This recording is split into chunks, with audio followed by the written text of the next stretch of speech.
Bonjour. L'action Elior. Elior, elle me semble intéressante. Elle a cassé une résistance aujourd'hui. Vous voyez ici, résistance à 2,79 hein, ici. Et là, on a cassé, on a clôturé au-dessus.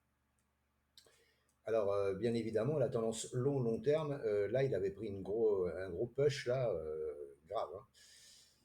Mais on voit bien que là, ça se stabilise et depuis 2024, ça stabilise voilà, entre 3,13 et 2,032. Donc là, pourquoi pas. Là, vu qu'il a cassé la résistance, si je prends le FIBO, le dernier plus bas qu'il a fait en avril 2025, avec le plus haut qu'il a fait en mai 2025, et là, il est en stationnement sur la zone d'or. Les 50% sont là à 2,59, 2,46.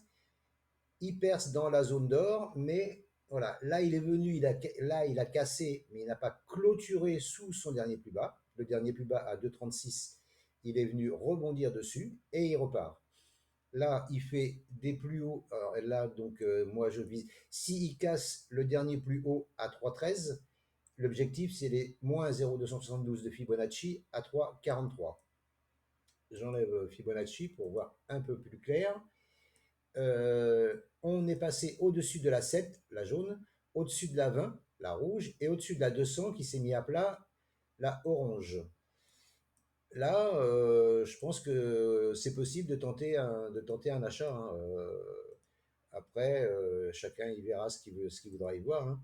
Ici, avec une cible ici à 9,82%, un stop sous le dernier plus haut ici, un stop à 8,21%, ça fait une récompense de 1,2.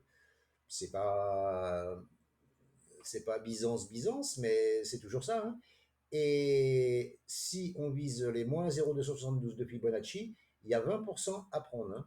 20% à prendre. Alors là, par contre, si vous visez 1%, descendre un peu le stop par sécurité, quoi, se mettre sous la dernière mèche ici. Et je pense que là, c'est pas dégueulasse, hein. C'est pas dégueulasse, c'est pas dégueulasse. Donc là, toujours est-il, moi, ce que je vois, c'est que on repasse au-dessus des moyennes mobiles, on casse une résistance, on clôture au-dessus. Ce qu'il est possible, par contre, il ne faudra pas paniquer, hein. Ce qu'il est possible de faire, c'est qu'ils reviennent pullbacker sur ce dernier plus haut ici, là. C'est possible qu'ils viennent repullbacker ici, et pour ensuite partir, et hop là, et aller à l'objectif, à la résistance. Et s'il clôture au-dessus de la résistance, pareil, il fera une petite respiration, hein, ça certainement, pour monter au 3,43 qui correspondent au moins 0,272 de Fibonacci. Voilà, ça c'est ma vision, c'est ce que je vais viser. Alors c'est soit on prend à l'ouverture lundi, soit on attend un petit repli sur les 2,79. Alors bien sûr, je vous dis, le mieux, ça serait qu'ils viennent ici et qu'ils rebondissent ici. Là, le RR serait bien mieux, hein, bien entendu, hein. Mais ça, comme on ne sait pas ce qu'il va faire, il est possible de prendre une petite position ici et de recharger si on voit que ça monte, hein, voilà, et après remonter le stop, hein. Voilà ce que je pouvais vous dire sur Elior pour les jours, semaines à venir. C'est prometteur, c'est prometteur. Cassure de résistance, moi, les cassures de résistance, ça m'intéresse.